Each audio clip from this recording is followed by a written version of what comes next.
தலைப்பு எழுதி கொள்ளுங்கள்.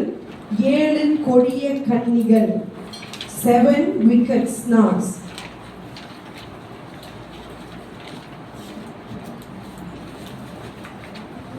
Seven wicked snares. 7 கொடிய கன்னிகள். கன்னி பெண்ணில் கன்னிகள். தமிழ்ல நீங்க பார்த்தீங்கன்னா அதனுடைய அந்த எழுத்து வேற இருக்கும். கன்னின்றது வேற, இந்த கன்னி நான் பேச போறது வேற. ஆதார வசனமாக சங்கீதம் 124 7 சங்கீதம் 91 3 வாசிக்கலாம்.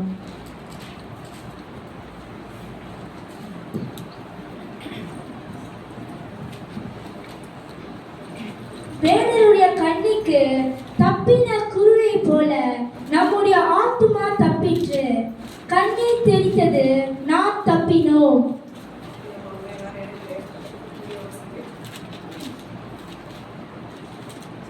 சங்கீதம் 127 வசனம் 124 வசனம். வேடனுடைய கண்ணிக்கு தப்பின குருவை போல நம்முடைய ஆத்துமா தப்பிற்று. கண்ணி தெரித்தது, நாம் தப்பினோம். சங்கீதம் 91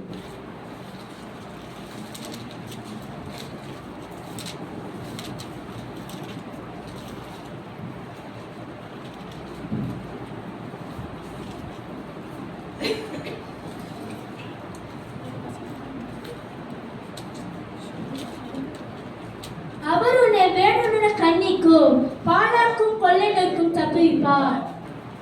ஹல்லேலூயா. அமர்ந்து கொள்ளுங்கள். ஆமென். அவர் உன்னை வேடனுடைய கண்ணிக்கும் பாழாக்கும் கொள்ளை நோய்க்கும் தப்புவிப்பார். இந்த 2 வசனத்திலையும் வேடனுடைய கண்ணி என்ற ஒரு வார்த்தையை நம்ம பார்க்கிறோம். கண்ணி என்றால் என்ன?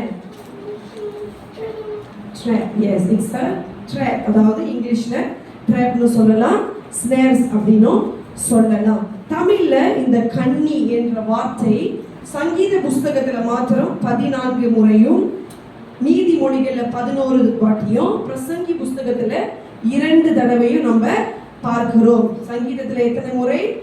14 முறை. நீதிமொழிகள்ல 11 முறையும், பிரசங்கி புஸ்தகத்துல 2 முறையும் நம்ம பார்க்கிறோம். In book of Psalms 14 times mention the snares, and Proverbs 11 times, and Ecclesiastes 2 times. Hallelujah. இந்த புஸ்தகங்களை நம்ம பார்க்கும்போது அநேக மரண கன்னிகள், ஆத்துமாவை குறித்த கன்னிகள், மனுஷனை விழ வைக்கிற கன்னிகள் என்று பலவிதமான கன்னிகள் உண்டு. இப்ப இந்த வேடனுடைய கன்னி அப்படின்னும் போது வேடன் எதை குறிக்கிறது? இதை நம்ம எழுத்தின் பிரகாரம் பார்த்தோன்னா ஒரு வேடன், ஒரு ஹண்டர். இதை ஆவிக்குரிய அர்த்தத்தில் எடுத்துக்கொண்டோமா, இந்த வேடன் என்பது யார்? சத்துரு. ஹல்லேலூயா. சத்துரு தான் இந்த வேடன். இப்ப இந்த வலையை, இந்த கண்ணியை விரிக்கிறது யாரு? சத்துரு. இப்ப நம்மளுக்கு எத்தனை விதமான கன்னிகள் இருக்கிறது அதான் நீங்க நம்ம பார்க்க போறோம். அதுல முக்கியமான 7 கொடிய கன்னிகள். நேரம் எல்லாம் நான் 7ஐயும் பகிர்ந்து கொள்வேன். இல்லாவிட்டால் பாகம் 2 நம்ம அதை தியானிக்க போகிறோம். ஏன்னா வேதத்துல அநேக கன்னிகள் உண்டு, அதில் 7 மிக முக்கியமான கன்னிகள். இப்ப இந்த கன்னி என்று வரும்போது தாவீதுக்கு ஒரு கன்னியை ஒருவர் வைத்தார். யார் அது? சவுல். என்ன கன்னி வைத்தார்? என்ன கன்னி வைத்தார் சவுல் தாவீதுக்கு? ஓகே, நானே உங்களுக்கு சொல்றேன். இது வந்து இன்ட்ரோடக்ஷன். ஓகே, கன்னின்றதுக்கு ஒரு சம்பவத்தை உங்களுக்கு நான் எடுத்து சொல்ல விரும்புகிறேன். அதாவது 1 சாமுவேல் 18:21 வாசிச்சீங்கன்னா, வாசிக்க வேணாம், நான் உங்களுக்கு அந்த சம்பவத்தை மாத்திரம் விளக்குறேன். சவுல் இப்ப என்ன பண்றாருன்னா, சவுலுக்கு ஒரு மகள் இருந்தாள். அவள் பேர் மீகாள். இந்த மீகாளுக்கு தாவீது மேல ஒரு இஷ்டம் இருந்தது. அவளுக்கு தாவீது மேல விருப்பப்பட்டார். அப்ப இதை தெரிந்த சவுல் என்ன பண்ணாரு, தாவீதை கூப்பிட்டு சொல்றாரு, நீ 100 பெலிஸ்தியரை கொன்று அவங்களுடைய நுனித்தோலை எடுத்துட்டு வந்தீங்கன்னா என் மகளை நான் உனக்கு மனைவியா கொடுக்கிறேன். இப்ப இந்த சவுலோட ஹிடன் எஜெண்டா என்னன்னா, ஆல்ரெடி பெலிஸ்தியர்கள் தாவீது மேல கடுப்பா இருக்காங்க. ஏன்? அதுக்கு முன்னே என்ன சம்பவம் நடந்தது? தாவீது கோலியாத்தை முறியடித்ததுனால ஜனங்கள், அதாவது பெண்கள் எல்லாரும் பாட ஆரம்பிச்சாங்க. சவுல் கொன்றது 1000 தான், தாவீது கொன்றது 10,000 சொல்லி பாடும்போது இந்த சவுலுக்குள்ள ஒரு பொறாமை வருது இந்த தாவீது மேல. அதுல இருந்து அவன் என்ன பண்றான், ஓகே இப்ப இந்த நேரத்துல பெலிஸ்தர்கிட்ட நம்ம தாவீதை அனுப்பணும்னா கண்டிப்பா தாவீது கதை என்னாவும் முடிஞ்சிரும். ஏன்னா இப்ப பெலிஸ்தர் எல்லாமே ஆத்திரமா இருக்காங்க தாவீது மேல. எதனால? அவங்களுடைய வீரனாகிய கோலியாத்தை நம்ம தாவீது முறியடிச்சோட பெலிஸ்தியர் இந்த நேரத்துல தாவீது மேல ஒரு கோபத்தோடு இருக்கிற நேரத்துல சவுல் பாருங்க எவ்வளவு அழகா ஒரு திட்டத்தை தீட்டுறாரு. எப்படின்னா தாவீது அதை வந்து சவுல் சொல்லாம தாவீதை சுத்தி இருக்கிற வேலையாட்கள் வீரர்கள்ட்ட போய் சவுல் சொல்லி இதை போய் தாவீதுட்ட அறிவிங்க. அப்ப இதை கேட்ட தாவீது என்ன பண்றாரு, இவர் ஆக்சுவலி இந்த ஒரே கண்ணியில 2 காரியத்தை வைத்திருந்தார். முதலாவது தாவீது பெலிஸ்தர் கையில செத்தரணும், அந்த 100 பேரை அவர் சாவடிக்க போறப்ப. இல்லைன்னா அப்படியும் அவன் மிஞ்சி தப்பிச்சு வந்துட்டா இப்ப யாருக்கு மருமகனா மாறணும், சவுலுக்கு. அப்ப சவுலுக்கு தாவீது மருமகனா மாறும்போது அவரை என்ன பண்ணலாம், ஆட்சி பண்ணலாம். இவரை கொலை செய்யறதுக்கு இன்னும் அவருக்கு ஈஸி, ஏன்னா ஒரே வீட்டுல இருக்கிற ஒரு சூழ்நிலை வரும். இப்ப தாவீது என்ன நடக்குது பாருங்க. தாவீது என்ன பண்றாரு, எல்லாரும் சொல்லும் போது தாவீது சொல்றாரு, இல்ல சவுல் வந்து ராஜா, நான் போய் அவருக்கு மருமகனா ஆக முடியுமா, நான் என்ன அவ்வளவு பெரிய ஆளா, நான் ஒரு சாதாரண ஆள்னு சொல்றாரு. இப்படி இருந்தும் அவர் போய் 100 பெலிஸ்தரை முறியடிக்கல, 200 பெலிஸ்தர்களை என்ன பண்ணாராம், முறியடிச்சு கொண்டு வந்து கொடுத்தார். இதை பார்த்த சவுலுக்கு என்னது, இவன் அங்கேயே சாவடிக்கலான்னு பார்த்தவன் இந்த தாவீது இதுலயும் தப்பிச்சுட்டான், சரி பரவாயில்ல இவனை நம்மளோட மகளுக்கு கல்யாணம் பண்ணி கொடுப்போம்னு சொல்லிட்டு அந்த வசனம் 28-29 நீங்க பாத்தீங்கன்னா இப்ப சுற்றி இருக்கிற எல்லாருக்கும் தெரிஞ்சிருச்சு கர்த்தர் யாரோடு இருக்கிறாரு, தாவீதோடு இருந்தனால இந்த சவுல் வைத்த கண்ணிக்கு தாவீது தப்பினார். அப்ப சவுல் என்ன பண்ண ஆரம்பிச்சிட்டாரு, பயப்பட ஆரம்பிச்சாரு. இந்த தாவீதை பார்க்கும்போது, ஓ இவனோட கர்த்தர் இருக்காரு, நான் என்ன பிளான் பண்ணாலும் இவன் தப்பிச்சிருவான். தப்பிக்கிறதுக்கு யாருக்கு உதவி செய்தார், கர்த்தர் தாவீதுக்கு உதவி செய்தார். ஹல்லேலூயா ஹல்லேலூயா. இப்ப கண்ணி என்பது பொதுவாக நீங்க பாத்தீங்கன்னா இந்த வேடன் வைக்கிறது எதுக்காகனா மிருகத்துக்கு அல்லது பறவைகளுக்காக, அதை பிடிக்கிறதுக்கு. இப்ப ஈஸியா நம்மளுக்கு புரியணும், நம்ம வீட்டுல எல்லாருமே வச்சிருப்போம் என்ன பொறி, எலி பொறி. எலி பொறி, அந்த எலி பொறியில என்ன வச்சிருப்போம், அது உள்ள சீஸா, நாங்களாம் கருவாடு தான் வச்சிருக்கோம். சீஸ்லாம் வந்து நீங்க இங்கிலீஷ் கத்தும் ரொம்ப அதிகமா பார்த்தனால உங்க மைண்ட்ல, ஆனா இப்ப நம்ம மலேசியா எலிங்களா சீஸ்க்கு வருமா எனக்கு தெரியல, கருவாடு வாசனைக்கு கன்ஃபார்மா வரும். அப்ப அந்த பொரியில என்ன இருக்கும்னா, முதலாவது இந்த பொரி எதற்காக வைக்கப்படுகிறது, இது ஒரு மிருகத்தையோ ஒரு பறவையோ அல்லது ஒரு மனிதனையோ விழ வைக்க, பிடிக்க, சாகடிக்க வைக்கப்படுகிற ஒன்று. கன்னியை குறித்து 3 காரியங்கள் நான் சொல்றேன். முதலாவது மிருகத்தையோ பறவை அல்லது மனிதனை பிடிக்கவோ சாகடிக்கையோ இல்ல அதை வந்து பலம் இல்லாம அதை ஆக்குறதுக்காக வைக்கப்பட்ட ஒன்று. இரண்டாவது பல விதமான கன்னிகள் உண்டு. உதாரணத்துக்கு எலிக்கு பொறி வைப்பாங்க, அத பறவைகளுக்கு என்ன வைப்பாங்க, பறவைகளுக்கும் கண்ணி வைப்பாங்க. மற்ற மிருகங்களுக்கு வலை இல்லைன்னா நீங்க பாத்தீங்கன்னா இப்ப இந்த காட்டுல என்ன பண்ணுவாங்கன்னா ஒரு கூண்டை வச்சு அதை நீங்க பாத்துருப்பீங்களா தெரியல, இலையில மூடி அது அப்படி இல்லாத மாதிரியே இருக்கும். அப்ப அந்த மிருகம் என்ன பண்ணுவோம், அது உள்ள போகும்போது மாட்டிக்கும். மானுக்குலாம் வந்து ஒரு சுருக்கு கயிறு வச்சிருப்பாங்க, அப்ப அது காலை பிடிச்சோன்னே அதால தப்பிச்சு ஓட முடியாது. மூன்றாவது காரியம், இந்த கண்ணியை வைக்க ஒரு ஆள் தேவை. அதாவது ஒரு வேடன், ஒரு மனிதன் அங்க இருக்கிறான். அவன் எப்படி இருப்பான்னா, அந்த கண்ணியை வச்சுட்டு அவன் நின்றுகிட்டு இருக்க மாட்டான், மறைஞ்சிருப்பான். அவன் இருக்கிறது அந்த மனுஷாவுக்கு தெரியாது. என்ன தெரியாது, அந்த பறவையோ எலியோ எதா இருந்தாலும் தெரியாது. உதாரணத்துக்கு நம்ம வீட்டுல எலி பொறி வச்சுட்டு நம்ம அங்க நின்றுட்டு இருப்போமா, இல்ல. அப்ப அந்த எலி வந்து மத்தியானத்துல இருந்து அதோட வாடையை இழுக்க ஆரம்பிச்சிடும். நல்ல ஒரு வாசனை அப்படி சொல்லிட்டு ராத்திரி எல்லாம் லைட் அடிச்சுட்டு போனோன்னே இது அப்பா கிடைச்சிச்சு நம்மளுக்கு விருந்துன்னு சொல்லி என்ன பண்ணுவோம், போய் மாட்டிக்கும். அதுக்கு தெரியாது அதுக்கு என்ன காத்திருக்கு? கண்ணி காத்திருக்கு. இப்ப கண்ணில மாட்டி அடுத்து என்ன நடக்குது? சாவு. விருந்துக்காக ஆசைப்பட்டு மறுநாள் நம்ம பார்க்குறப்ப சிலது உயிரோடு இருக்கும், அப்பயே பிடிச்சி சாவடிச்சிருவாங்க, சுடு தண்ணி ஊற்றியா இல்லை மருந்து போட்டு ஏதாச்சும். அப்போ அதில் மாட்டேன்னா அது தப்பிக்க வழி இல்லை. வழி இல்லாதபடி தான் நம்மளை பிடிக்கிறது தான் என்னது? கண்ணி. இப்போ இந்த வைத்த வேடன் என்ன பண்ணுவான்னா ஒளிஞ்சிருந்து பார்ப்பான். ஓ, இந்த மிருகம் இந்த டைம்ல வரும், கரெக்டாக சாப்பிட்ற டைம், இப்போ இதுக்கு வாசனை அடிக்கும், இந்த நேரத்தில் இது வரும்னு சொல்லி அதை பார்த்து கொண்டே என்ன பண்ணுவான்? இருப்பான். எப்ப இதை நம்ம இந்த கண்ணியில மாட்ட வைக்கலாம், விழ வைக்கலாம் அப்படின்னு.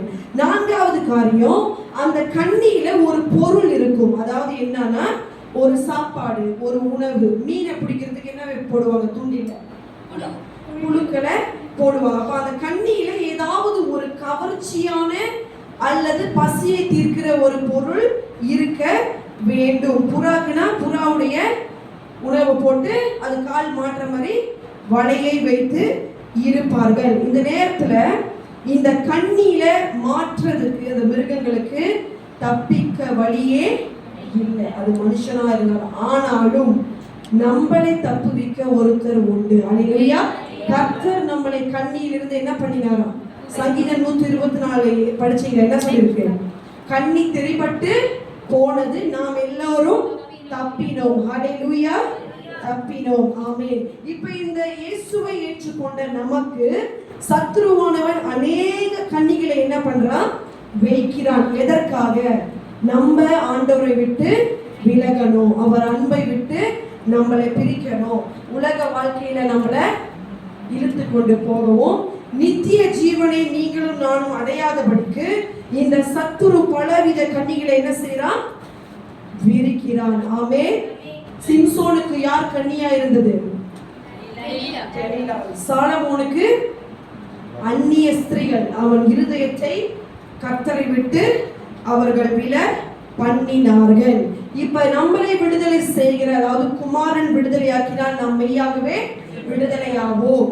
ஆவியானவர் எங்கே உண்டோ அங்கே விடுதலை உண்டு. சத்தியத்தை அறியும் போதே சத்தியம் என்ன செய்யுமா? விடுதலை பண்ணும். ஹல்லேலூயா.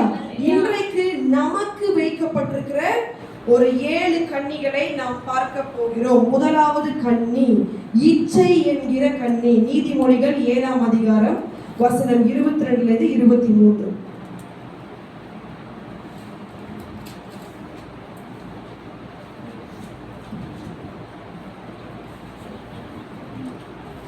உடனே அவன் அவள் பின்னே சென்றான். ஒரு மாடு அகப்படும்படி செல்வது போலும் ஒரு மூடன் விலங்கிடப்பட்டு தண்டனைக்கு போவது போலும் ஒரு குருவி தன் பிராணனை வாங்கும் கண்ணியை அறியாமல் அதில் விழுத்திருக்கிறது போலும் அவளுக்கு பின்னே போனான்.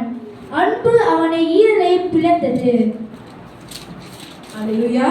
இப்போ என்ன ஒரு கண்ணியை நம்ம பார்க்கிறோம்னா, ஒரு விபச்சார ஸ்திரீயோ அல்லது ஒரு ஸ்திரீ பின்னால போகிற ஒரு மனுஷனை குறித்து இந்த நீதிமொழிகள்ல ஞானி எழுதி இருக்கிறார். அவன் எண்ணத்துக்கு அறியாம போகிறான். ஒரு கண்ணி அவனுக்கென்று இருக்கிறது. அதாவது இச்சை என்கிற கண்ணி. கண்களின் இச்சை, மாம்சத்தின் இச்சை. நான் முதல்ல உங்கள்கிட்ட சொன்னேன், சாம்சனுடைய கண்ணியா இருந்தது யாரு?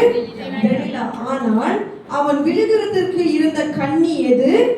அவனுக்குள் இருந்த இச்சை. சாம்சன் ஒரு பெரிய பலவான் தானே, ஆனா அந்த பலவானையே விழ வைத்தது என்னது? இச்சை. அடுத்து சாலமோன் ஞானி. அவரை போல யாருமே ஞானி இந்த பூமியில பிறந்ததும் இல்லையா, இதுக்கப்புறம் பிறக்க போறதும் இல்லை. இப்படிப்பட்ட பெரிய ஞானியை விழ வைத்தது எது? இச்சை. நம்ம மிக கவனமா இருக்க வேண்டிய ஒன்று இச்சை என்கிற கண்ணி. இப்ப வாலிபர்களுக்கு தான் இச்சை அப்படின்னு அல்ல, திருமணம் ஆனவர்களுக்கும் இந்த இச்சை என்கிற கண்ணி என்ன பண்ணுது? சத்துருவால அநேக இடத்துல அநேக நேரத்துல நமக்கு வைக்கப்பட்டிருக்கிறது. அதனால்தான் கண்களுக்கு நம்ம என்ன வைக்கணும்? காவல் வைக்க வேண்டும். என்னத்தை நம்ம பார்க்கிறோம்? போன்ல, லேப்டாப்ல, டிவில என்ன படத்தை நாம் பார்க்கிறோம் என்று நாம் அறிந்து கொள்ள வேண்டும். இதுல அநேக கிறிஸ்தவர்கள் சிக்குண்டு பாவத்துல விழுந்து என்ன பண்றாங்க? தங்கள் வாழ்க்கையை கெடுத்து கொள்ளுகிறார்.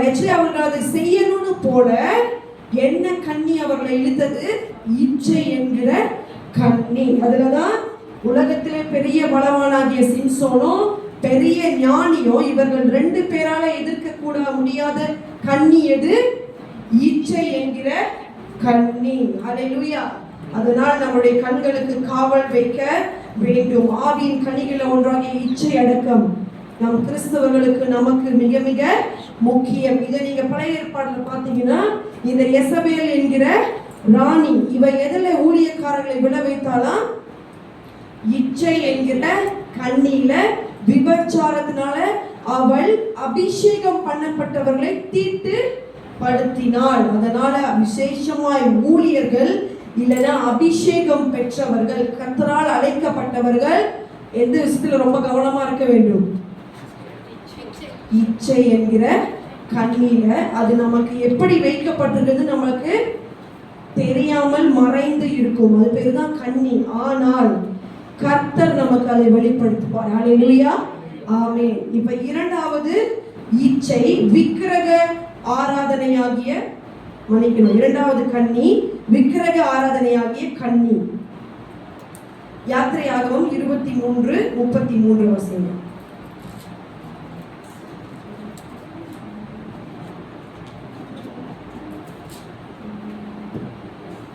அவர்கள் உன்னை எனக்கு விரோதமாக பாவம் செய்ய பண்ணாதபடிக்கு உன் தேசத்திலே குடியிருக்க வேண்டாம். நீ அவர்கள் தேவர்களை சேவித்தால் அது உனக்கு கண்ணியாயிருக்கும் என்றார். ஹல்லேலூயா. இப்ப இரண்டாவது கண்ணி என்னது? விக்கிரக ஆராதனை. இது இஸ்ரவேல் ஜனங்களை பார்த்து கர்த்தர் சொல்லுகிறார், நீ போகிற தேசத்துல இருக்கிற தேவர்களை நீ என்ன செய்யக்கூடாது? ஆராதிக்க கூடாது. நீ அப்படி செஞ்சீனா அது என்னவா மாறும்? கண்ணியாய் மாறும். யாத்திரையாகும் 24:5 வாசிங்களேன். மேலே வானத்திலும் கீழே பூமியிலும் பூமியின் கீழ் தண்ணீரிலும் உண்டாயிருக்கிறவைகளுக்கு ஒப்பான ஒரு சொரூபத்தையாகிலும் யாதொரு விக்கிரத்தையாகிலும் நீ உனக்கு உண்டாக்க வேண்டாம். நீ அவைகளை நமஸ்கரிக்கவும் சேவிக்கவும் வேண்டாம். உன் தேவனாகிய கர்த்தராய் இருக்கிற நான் எரிச்சலுள்ள தேவனாய் இருந்து என்னை பகைக்கிறவர்களை குறித்து பிதாக்களுடைய அக்கிரமத்தை பிள்ளைகளிடத்தில் 3ஆம் 4ஆம் தலைமுறை மட்டும் விசாரிக்கிறவராய் இருக்கிறேன். ஹல்லேலூயா. மேலே வானத்திலும் கீழே பூமியிலும் யாதொரு சுரூபத்தையும் என்ன பண்ணக்கூடாது? வணங்கக்கூடாது. இயேசு சிலையா இருந்தாலும் சரிதான், அது என்னது? அது ஒரு விக்கிரகம். அது நாம் வணங்கக்கூடாது என்று வேதம் நமக்கு தெளிவாக சொல்லுகிறது. இப்ப விக்கிரகம் என்பது இப்ப நம்ம சிலை வணக்கம் செய்யறோமா? இல்ல. ஆனாலும் எது விக்கிரகமாய் நம்ம வாழ்க்கையில இருக்குன்னா, கர்த்தருடைய இடத்துல எதையெல்லாம் நம்ம கொண்டு போய் வைக்கிறோம். அது நம்ம குடும்பமா இருக்கலாம், வேலையா இருக்கலாம், வேற என்ன இருக்கலாம், படிப்பா இருக்கலாம். என்ன இருந்தாலும் அவருக்கு கொடுக்க வேண்டிய முதல் இடத்துல எதை கொண்டு போய் நம்ம வைக்கிறோமோ அது என்னவாய் மாறுது? நம்மளுடைய விக்கிரகமாய் மாறுது. பெற்றோரா இருக்கலாம், கணவனா இருக்கலாம், மனைவியா இருக்கலாம், யாரா இருந்தாலும் எதுவாய் இருந்தாலும் ஆண்டவருடைய இடத்தை எடுக்கிறது ஒரு விக்கிரகம். அப்படின்னா கர்த்தருக்கு கொடுக்க வேண்டியதை நம்ம கொடுக்காம மற்றவங்களோட செலவு பண்ணமா அவங்க ஒரு நம்மளுக்கு விக்கிரகம். இத காலையில எழுந்தோன்னு நம்ம ஒன்று பாக்குறோமே, நீங்க யாரும் பார்க்க மாட்டீங்க, போனை பாக்குறது. அந்த முதல் நேரத்தை கர்த்தருக்கு கொடுக்காம நம்ம என்ன பண்றோம்? போனுக்கு கொடுக்கிறது ஒரு விக்கிரகம். அதை நம்ம என்ன பண்றோம்னா இயேசு, அதாவது கர்த்தர் நம்ம வாழ்க்கையில் இருக்க வேண்டிய இடத்துல இந்த பொருள் இருக்கிறது. இப்ப ஒரு சம்பவத்தை நம்ம பார்க்க போகிறோம். பழைய ஏற்பாடுல கிதியோன், நம்ம எல்லாருக்கும் தெரிஞ்ச ஒரு யார் அவர்? கிதியோன் யார்? வேகமா சொல்லுங்க, சத்தமே வேக மாட்டேங்குது. போர் வீரன். ஓகே, வேற பராக்கிரமசாலி. ஓகே, இருக்கிற பலத்தோட கிதியோன். அவன் கிதியோன். அவர் என்ன பண்ணாரு? எனக்கு பலம் இல்லை, என்னால யுத்தத்துக்கு போக முடியாது அப்படின்னு சொல்லி ஆண்டோட நிறைய அடையாளத்தை வாங்கி யுத்தத்துக்கு போன ஒரு நியாயாதிபதி. ஒரு ஜட்ஜ், இஸ்ரவேலுக்கு அவர் ஒரு நியாயாதிபதியா இருந்தார். இப்ப இந்த நியாயாதிபதி கிதியோனுடைய காலத்துல கர்த்தர் அவர்களுக்கு ஒரு அபரிமிதமான வெற்றியை கொடுத்தார். எப்படின்னா, ஒரு பெரிய ராணுவத்தை அவர்கள் எப்படி முறியடித்தார்கள்னா, வெறும் 300 பேரை கொண்டு முறியடித்தாருங்க. அந்த சம்பவத்தை வாசிச்சீங்கன்னா அதை எப்படி சூஸ் பண்ணுவாரு அதெல்லாம் தெரியும். ஓகே, அதை நான் விளக்குறேன்னா இப்ப நம்மளுக்கு நேரம் பத்தாது. இப்ப இந்த யுத்தம் முடிஞ்சு நம்ம கிதியோன் என்ன பண்றாரு, வெற்றியோட திரும்பி வருகிறார். இப்ப இந்த ஜனங்கள் என்ன சொல்றாங்க, ஐயோ கிதியோன் நீ வெற்றி பெற்றுட்ட, எங்கள் தேசத்துக்கு இஸ்ரவேலருக்கு என்ன நடந்துச்சு, நம்ம எதிரிக்கு நம்ம தப்பிச்சிட்டோம், அதனால நீ எங்களுக்குன்னு ஒரு ராஜாவா மாறிடுன்னு சொல்லி நம்ம இஸ்ரவேலர்கள் என்ன பண்றாங்க, கிதியோன்கிட்ட கேட்கிறாங்க. இப்ப இந்த கிதியோன் சொல்றாரு, இல்ல இந்த யுத்தத்துக்கு வெற்றி கொடுத்தது நான் அல்ல, கர்த்தர் தான் என்ன பண்ணாரு, வெற்றி கொடுத்தார், அதனால நான் உங்களுக்கு ராஜாவா இருக்க மாட்டேன் அப்படின்னு சொல்ற கிதியோன் இப்ப என்ன செய்யறாரு பார்ப்போம். நியாயாதிபதிகள் 8ஆம் அதிகாரம் வசனம் 24. பின்பு கிதியோன் அவர்களை நோக்கி, உங்களிடத்தில் ஒரு காரியத்தை கேட்கிறேன், நீங்கள் அவரவர்கள் கொள்ளையிட்ட கடுக்கண்களை என்னிடத்தில் கொண்டு வாருங்கள் என்றான். அவர்கள் இஸ்மவேலராயிருந்தபடினால் அவர்களிடத்தில் பொன் கடுக்கண்கள் இருந்தது. வசனம் 27. அதனால் கிதியோன் ஒரு ஏபோத்தை உண்டாக்கி அதை தன் ஊரான ஒப்ராவிலே வைத்தான். இஸ்ரவேல் எல்லாரும் அதை பின்பற்றி சோரம் போனார்கள். அது கிதியோனுக்கும் அவன் வீட்டாருக்கும் கண்ணியாயிற்று. அல்லேலூயா.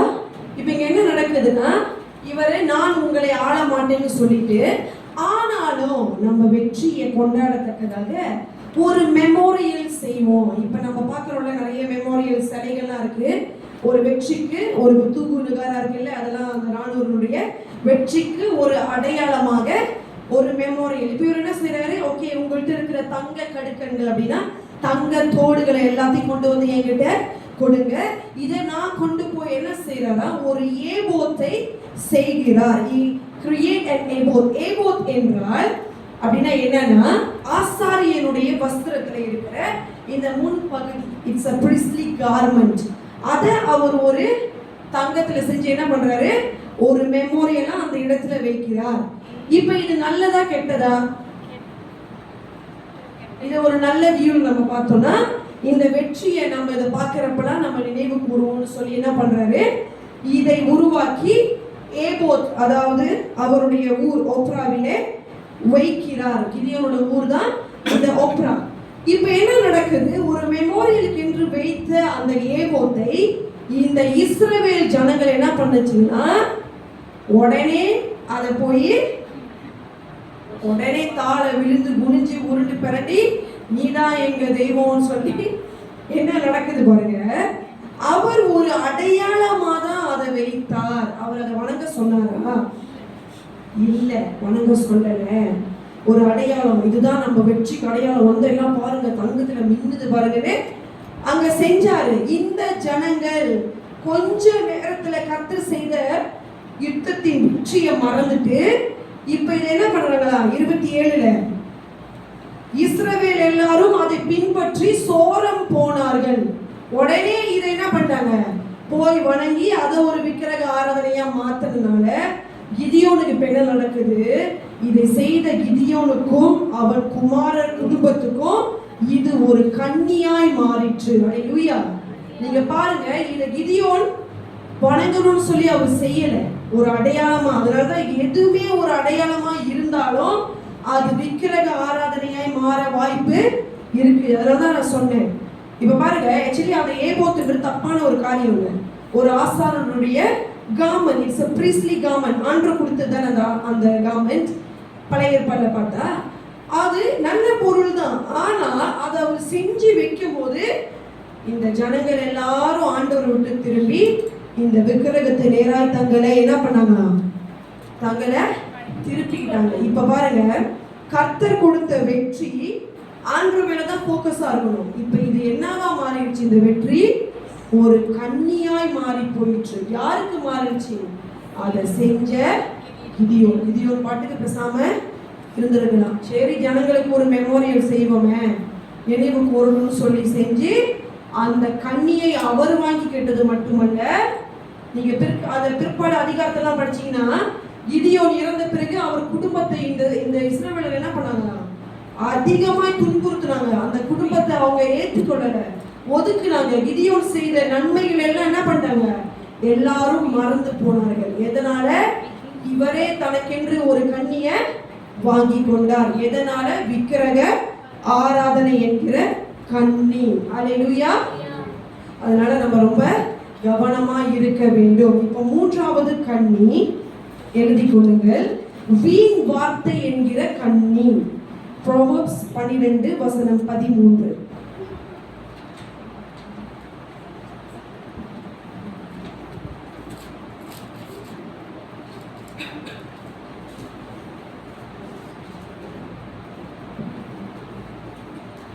துன்மார்க்கனுக்கு அவன் உதடுகளின் துரோகமே கண்ணி, நீதிமானோ நெருக்கத்தினின்று நீங்குவான். அல்லேலூயா. இப்ப எழுதிட்டு வரீங்களா? எல்லா வசனத்தையும் கரெக்டா எழுதிட்டு வரீங்க. Okay, very good. இப்ப மூன்றாவது, துன்மார்க்கனுக்கு அவன் உதடுகளின் துரோகமே என்னதான்? கண்ணியாய் மாறுகிறது. அப்படின்னா வாயின் வார்த்தைகள். அதனாலதான் நீதிமொழிகள் நம்ம பார்க்கிறோம், மரணமும் ஜீவனும் எதுல இருக்குதான்? நாவின் அதிகாரத்தில் இருக்கிறது. அதே அதிகாரத்துல 21வது அதிகாரம் வசனம் 23 வாசிங்க.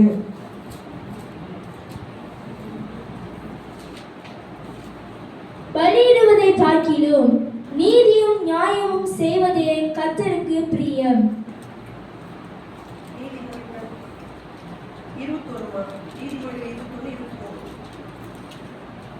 தன் வாயையும் தன் நாவையும் காக்கிறவன் தன் ஆத்துமாவை இடுக்கண்களுக்கு விலக்கி காக்கிறான். அல்லேலூயா.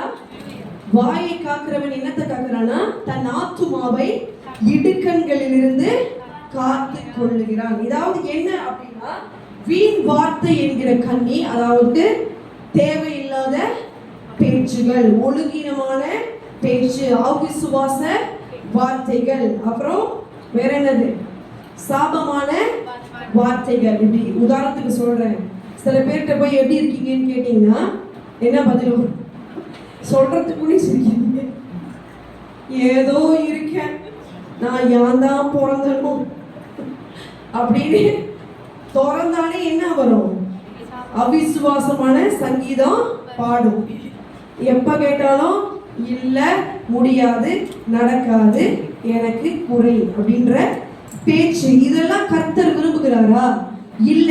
இந்த பேச்சு என்னவா மாறும்னா, அவர்கள் வாழ்க்கைக்கு அது ஒரு கண்ணியாய் மாறும். அவங்க வார்த்தையினாலே சாபத்தை என்ன பண்ணுவாங்க? வருவித்து கொள்ளுவார்கள். இதுக்கு உதாரணமா உங்களுக்கு கொடுக்கிறேன். சிலுவை கல்லை வாயை வச்சுட்டு சும்மா இருந்திருந்தா அவன் என்ன பண்ணிருப்பான்? அந்த இடத்துல கொஞ்சமாவது தப்பிச்சிருக்கலாம். அந்த ஃப்ரெண்டை ஃபாலோ பண்ணியிருந்தா, சரி நானும் உன் கூட ஆண்டவரே என்னையும் நினைச்சுக்கங்க. இப்போ என்ன பண்றான்? சிலுவையில தொங்கிக்கிட்டு இருக்கிற நேரத்துல கூட வாய் அடங்கல பாருங்க. உண்மைதானே? நான் யோசிச்சு பார்த்தேன், சிலுவையில எப்படிப்பட்ட வலி வேதனை. தொங்கி அவர் சரீரத்துல எல்லாம் ரத்தமா வடிச்சிட்டு இருக்கிற நேரத்திலயும் வாய்க்கு வலி. கர்த்தாதி கர்த்தர் ஆண்டவர் என்ன பண்றான்? தூஷிக்கிறான். ஓ, நீ தெய்வமா இருந்தா நீயா என் கூட வந்து கல்லர்கள் மத்தியில இருக்க அப்படின்னு சொல்லி வாய் பாருங்க, கடைசி மரண தருவாயில வரைக்கும் அது அடங்க மாட்டுது. அதனாலதான் புதிய ஏற்பாடை நம்ம பார்க்கலாம், நாவு ஒரு அடங்காத ஒன்று. நீதிமொழிகள் அநேக வசனங்கள் போட்டிருக்கு. சாலமோன் ஞானி எழுதியிருக்கிறார், நாவை அடக்கத்தக்கவன் யார்? அதை நீ அடக்கலைன்னா உன் ஆத்துமாவை நீ என்ன பண்ற? காத்து கொள்ளுகிறாய். அடுத்ததாக நீங்க புதிய ஏற்பாடுல பாத்தீங்கன்னா பவுல் சொல்லுகிறார், வீண் வார்த்தைகளுக்கு நீங்க விலகி ஓடுங்க. நீங்க சில பேரை பாத்தீங்கன்னா ஏதாவது பேசணும் சும்மா பேசிக்கிட்டே இருப்பாங்க. ஆமா தானே?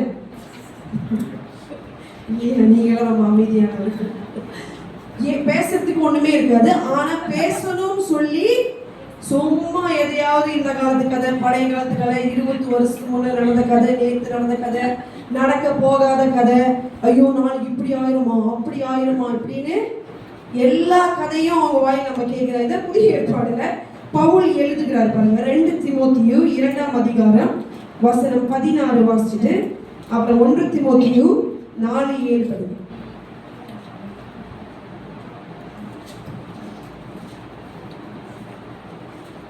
2 Timothy chapter 2 verse 16.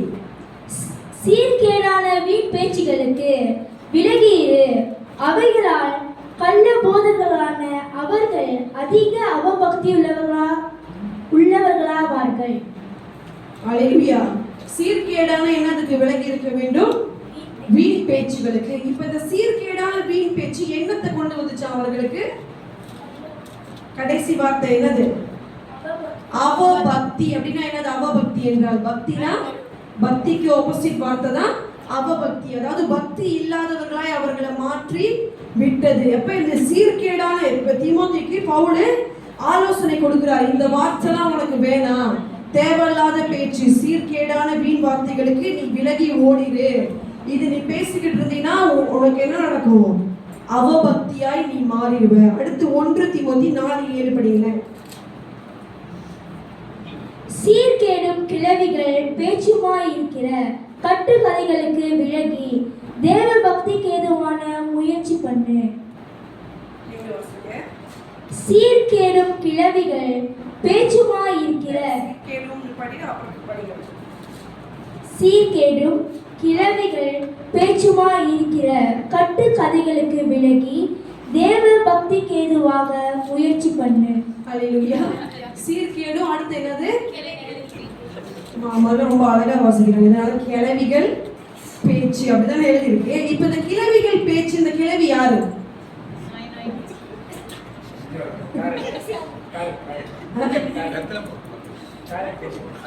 பேரட் பேசணும்.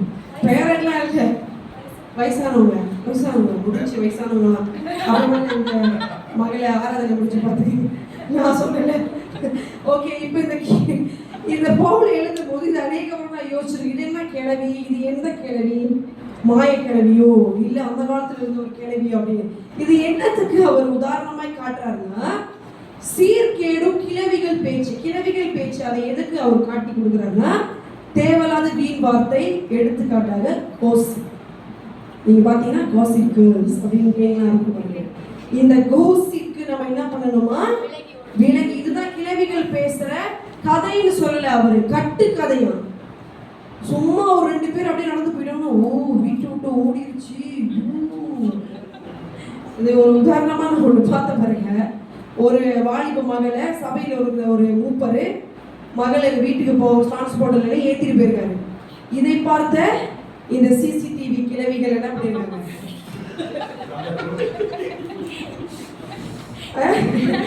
அந்த அண்ணன் நல்ல எண்ணத்துல கூட்டிட்டு போயிருப்பாரு. இருக்கலாம், வாலிபருக்கு அனுப்பக்கூடாது, நம்ம முடிஞ்ச வரைக்கும் பாதுகாப்பாக தான் அனுப்புறோம் பாருங்க இந்த சபையில. சரி, வழியே இல்லை, யாருமே என்ன ஏற்றிட்டு போறதுக்கு. அவர் நல்ல எண்ணத்துல ஏற்றிட்டு போயிருப்பாரு. அவர் ஏற்றிட்டு போய் விடுறதுக்குள்ள நடக்காத எல்லா காரியமும் என்ன நடக்கும்? இந்த கிளவிகள் பேச்சுல நடந்து பூ வைத்து சுத்தி முடிஞ்சு கல்யாணமே முடிஞ்சிருக்கும். கேட்டது இல்லை, நீங்க கேள்விப்பட்டது இல்லை? ஐயோ, இது யாரு கூட ஏறி போச்சு தெரியுமா உனக்கு தெரியும். அடுத்து அந்த ஒரு வாரம் ஹாட் டாபிக் இந்த மகளை குறிச்சும் அந்த பாவம் டிரான்ஸ்போர்ட் கொடுத்த ஐயா மனசாம ஆயிட்டார். இதுதான் பவுல் சொல்றாரு, சீர்கேடான கிளவிகள் பேசுற கட்டு கதையாம். இதுக்கு நீ என்ன பண்ணிரு தீமோத்தி? விலகி ஓடி அந்த இடத்துல நிக்காத. இந்த மாதிரி பேச்சு வந்து ஆரம்பிச்சோடனே நீ என்ன பண்ணணும்? அலர்ட் ஆயிடணும். ஓ, இது ஒரு கண்ணி வீணான வார்த்தை அவங்க வாயில வருகிறதுக்கு நான் உடன்பாடா இருக்க மாட்டேன்னு சொல்லி என்ன பண்ணிடு? ஓடிடு அங்கேருந்துன்னு தீமோத்திக்கு அட்வைஸ் பண்றாரு நம்ம பவுல். இந்த கிளவிகள் பேச்சு என்ன செய்ய கொண்டு வரும்?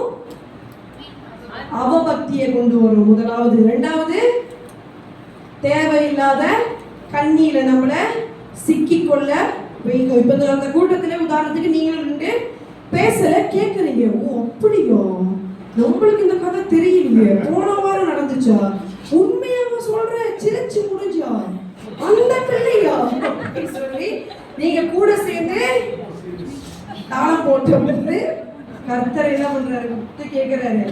அவங்க பாவம் செய்யாம இருந்திருப்பாங்க, பாவம் செஞ்சிருந்தாலும் நம்ம யாரும் நியாயம் தீர்க்க, நம்மளுக்கு அந்த அதிகாரத்தை கர்த்தர் கொடுக்கல.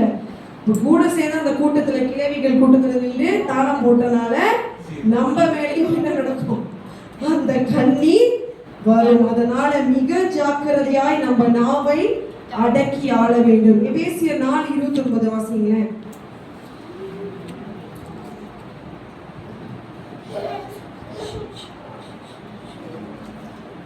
எபேசியர் 4:29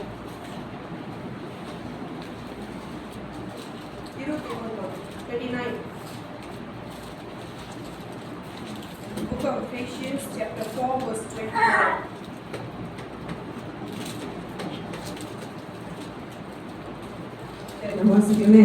கெட்ட வார்த்தை ஒன்றும் உங்கள் வாயிலிருந்து புறப்பட வேண்டாம்.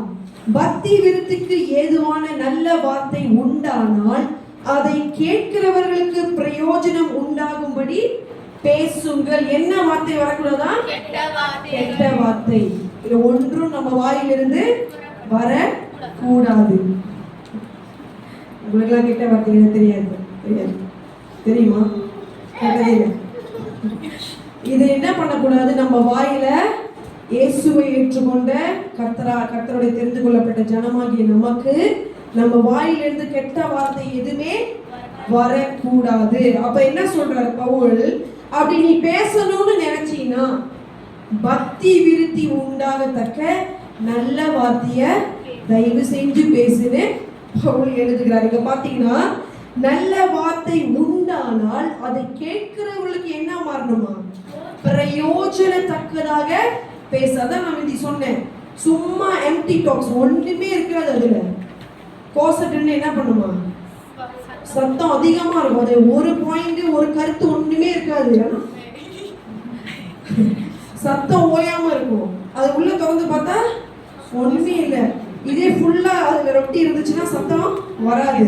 அதுதான் பவுல் சொல்றாரு, சும்மா வீண் வார்த்தையால பாயாதீங்க. ஜெபிக்கும் போதும் அப்படிதான், சும்மா வார்த்தைகளை கொண்டு வேணாம், கருத்தாய் ஜெபி. எதுக்கு நீ வீண் வார்த்தைகளை ஜெபத்துல பேசாதீங்க அப்படின்னு இங்க ஆலோசனை கொடுக்கிறார். அப்படி நீ பேசணும்னு நினைச்சீங்கன்னா நல்ல பக்தி விருத்திக்கான வார்த்தையை பேசு. அல்லேலூயா.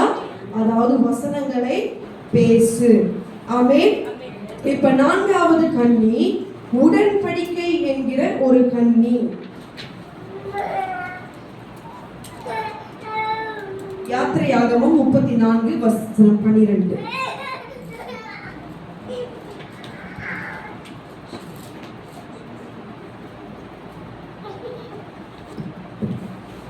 நீ போய் சேருகிற தேசத்தின் குடிகளோடு உடன்படிக்கையை பண்ணாதபடிக்கு எச்சரிக்கையாயிரு.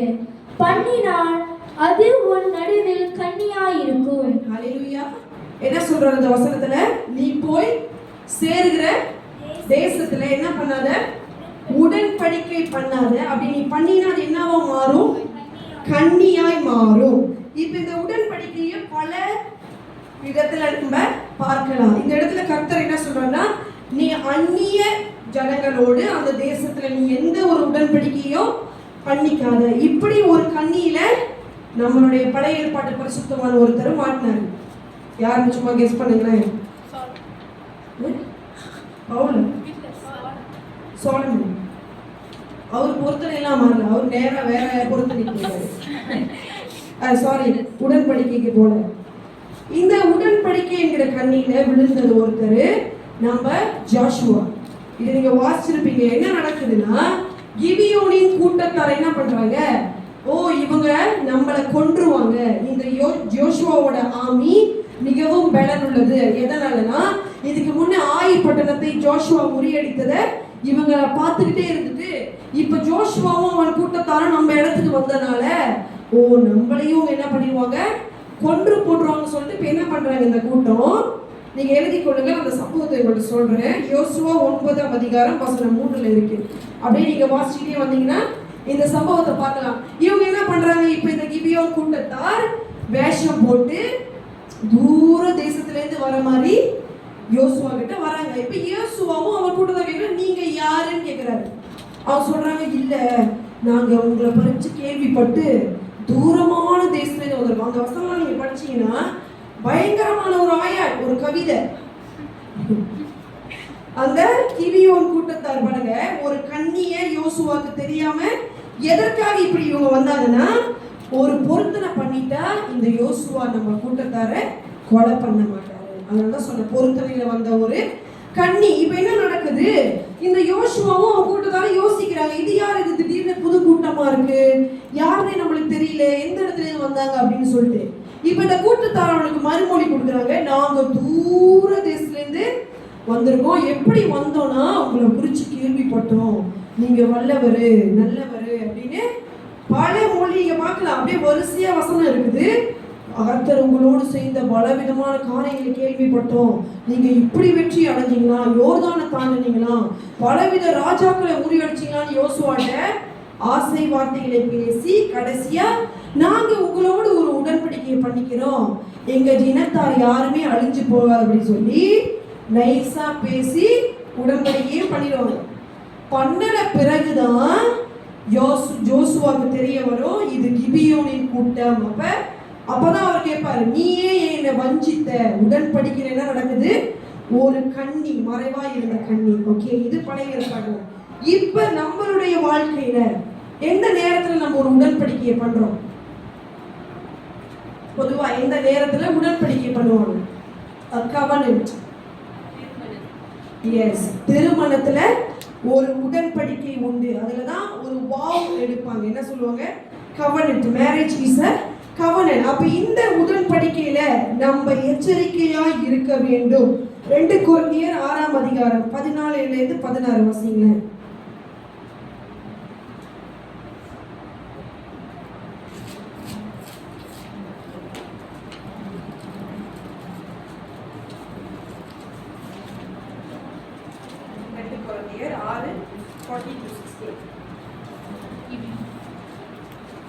அந்நிய நுகத்திலே அவிவிசுவாசிகளுடன் பிணைக்கப்படாதிருப்பீர்களாக.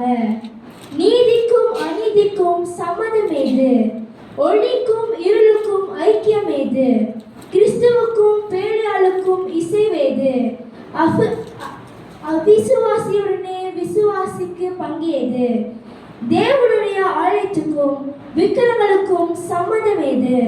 நான் அவர்களுக்குள்ளே வாசம் பண்ணி அவர்களுக்குள்ளே உலாவி அவர்கள் தேவனாய் இருப்பேன், அவர்கள் என் ஜனங்களாய் இருப்பார்கள் என்று தேவன் சொன்னபடி நீங்கள் ஜீவனுள்ள தேவனுடைய ஆலயமாய் இருக்கிறீர்களே. அல்லேலூயா. இப்ப இந்த இடத்துல விவாகம் என்கிற ஒரு உடன்படிக்கையில வருகிற ஒரு கன்னி, எப்படி இது கன்னியா மாறும்? அவ்விசுவாசிகளோடு நம்ம என்ன செய்யக்கூடாது? சம்பந்தம் கலக்க கூடாது. ஒளிக்கும் இருளுக்கும் எங்க சம்பந்தம்னு பவுல் கேட்கிறார் அப்படின்னா, கர்த்தருடைய வெளிச்சத்தின் பிள்ளைகளுக்கும் பேலியாளின் பிள்ளைகளுக்கும், அப்படின்னா கர்த்தரை அறியாத ஜனங்களுக்கும் எப்படி சம்பந்தம் வருது? அப்படிப்பட்ட சம்பந்தத்தை கர்த்தர் என்ன பண்ண விரும்பல. ஒளிக்கும் இருளுக்கும் எப்படி ஐக்கியம் வந்தது? அது எப்படி இது கன்னியாய் மாறும் அப்படின்னா, அநேகருடைய வாழ்க்கையில நம்ம பார்க்கலாம், தேவன் வைக்காத நம்ம என்ன பண்றது, தேவ சித்தம் இல்லாத ஒரு வாழ்க்கை துணையோ நம்ம தெரிஞ்செடுத்திருந்தா அது நம்ம வாழ்க்கைக்கு என்னவா மாறும்? ஒரு கன்னியாய் மாறும். எப்படின்னா, நம்ம அவங்களை ஆண்டவருக்குள்ள கொண்டு வரலாம்னு நம்ம ட்ரை பண்ணாலும் அது ஒரு சாதாரணமான காரியம் அல்ல. கர்த்தர் கிருபை வைத்தால் அது நடக்கும், இல்லை என்றால் அது ஒரு கன்னியாக மாறிவிடும். இப்படி அநேகர் விசுவாசத்தை விட்டு என்ன பண்ணாங்க? வழுவி போய்விட்டார்கள். அடுத்த ஒரு முக்கியமான கன்னி வாலிபர்களுக்கு என்ன கன்னி?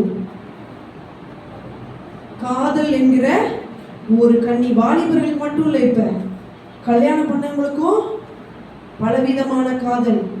வேலை இடத்துல இப்போ உள்ள உலகம் அப்படிதான் இருக்கு. நம்ம யூத் ஒண்டி சொல்ல முடியாது, வாலிபர்களுக்கு தான் காதல் கண்ணி இருக்குது. ஏன்னா அவங்க இன்னும் லைஃப் பார்ட்னரை பார்க்கல. அப்ப சத்ரு என்ன பண்ணுவான்? உன் தரிசனத்தை கெடுக்க எதை கொண்டு வருவான்? தேவையில்லாத ஒரு லைஃப் பார்ட்னர். ஏன்னா நம்ம ஆண்டவருடைய சித்தத்துல நடக்கிறதுக்கு நம்ம லைஃப் பார்ட்னர் ரொம்ப ரொம்ப முக்கியம்.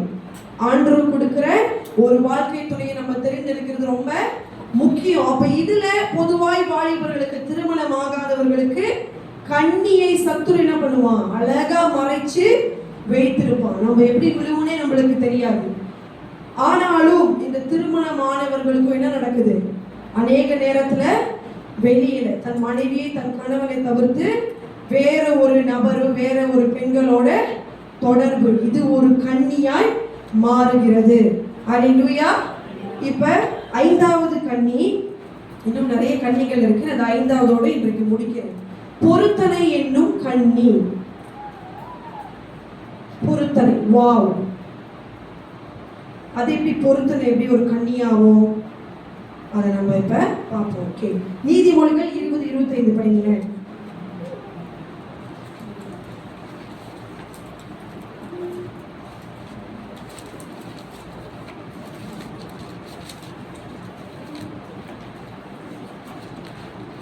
ஆரம்பத்திலே துரிதமாக கிடைத்த சுதந்திரம் முடிவிலே ஆசீர்வாதம் பெறாது.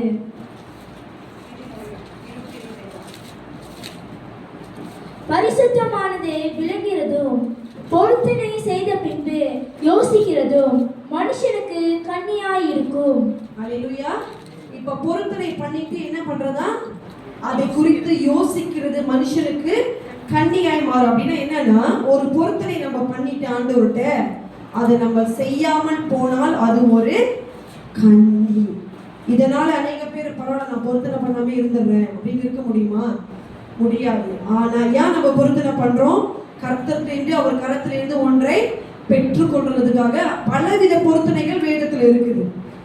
அதுல நம்ம பொருத்தனை பண்ணி இப்ப அதை குறித்து யோசிச்சாலே அது என்னதான், ஒரு கண்ணி. இது முதலாவது, அதாவது பொருத்தனையை மீறுகிற கண்ணி. இப்ப இரண்டாவது, அதே பொருத்தனையில தான் சப் டாபிக் எழுதி கொள்ளுங்க, பொருத்தனை என்கிற ஒரு கண்ணி. இதற்கு நான் உங்களுக்கு வேதத்தில் இருக்கிற இன்னொரு ஒரு நியாயாதிபதியை காட்டி கொடுக்க விரும்புகிறேன். யார் இவர்? நியாயாதிபதிகள் புஸ்தகத்துல வருவார். மிகவும் ஒரு பலவான், பலசாலி சிம்சோன். நியாயாதிபதிகளே இந்த சிம்சோன் மட்டும் போதும், நிறைய பேர் இருக்காங்க நியாயாதிபதிகள். ஓகே, இந்த நியாயாதிபதிகள் கூட்டத்துல ஒருவர் இருந்தார், அவர் பெயர் Jephthah. Okay, in book of Judges chapter 11 verse 30 to 31.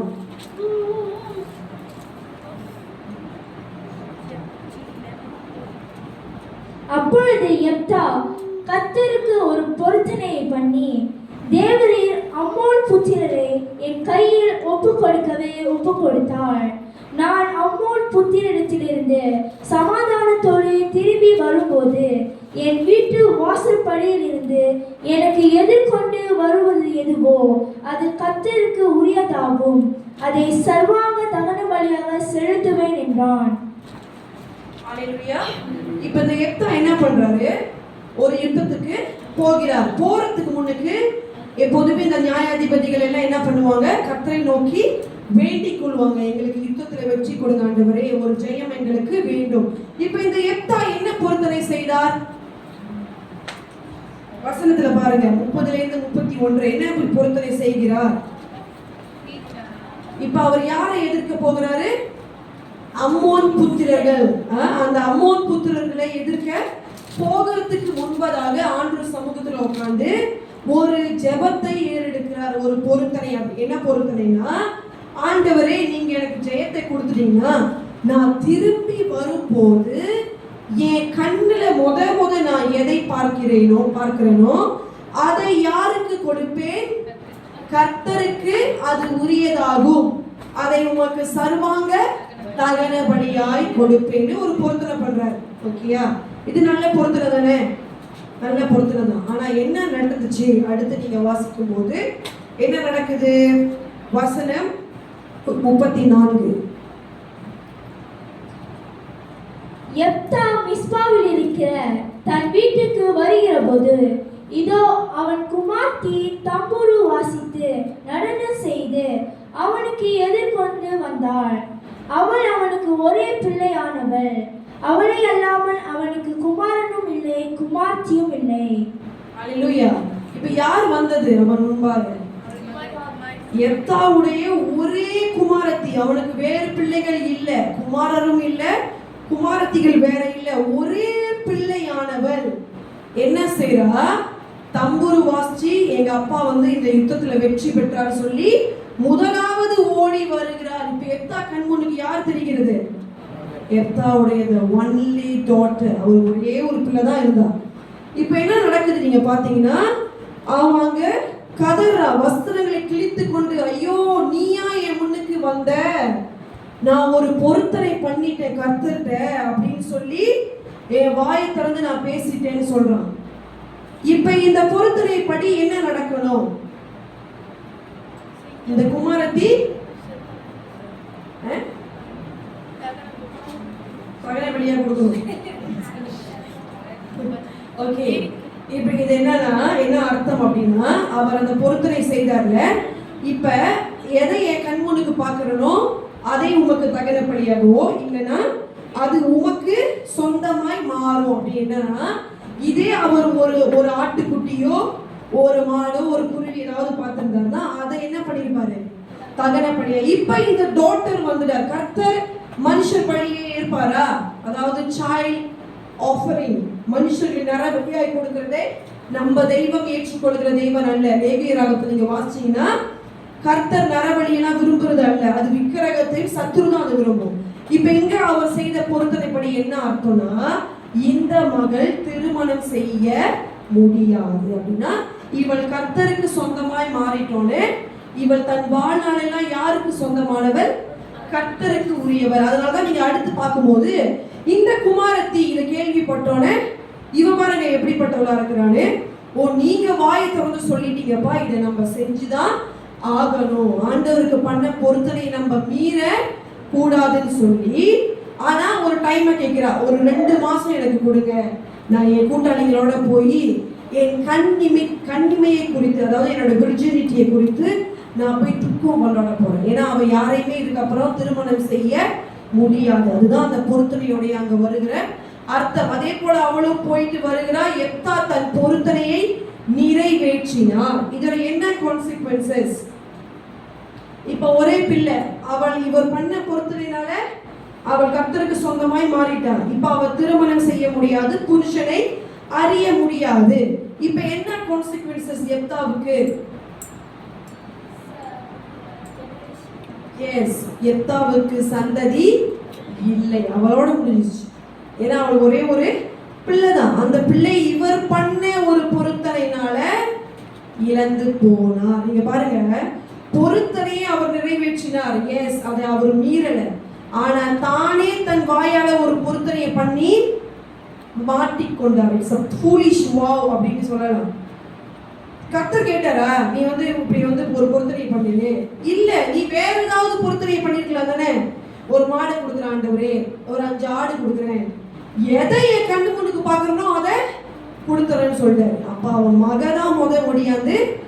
அதனாலதான் இந்த பொருத்தனையில வருகிற கன்னிகளுக்கு நம்ம ஜாக்கிரதையா இருக்கணும். பொருத்தனையை மீறினாலும் கண்ணி, தேவையில்லாத பொருத்தனையை பண்ணனாலும் அது ஒரு கண்ணி. வீணா போய் நம்மள மாட்டிக்கொள்ள கூடாது. எப்தாவுக்கு இந்த பொருத்தனை ஒரு கன்னியாக மாறினது. பொருத்தனை நல்ல காரியம், அது கர்த்தருக்கு பிரியமான ஒன்று. ஆனா அதை செய்யும் போது அவர் ஞானத்தோடு சரியாய் செய்யவில்லை. இன்னும் அநேக கன்னிகள் இருக்கிறது.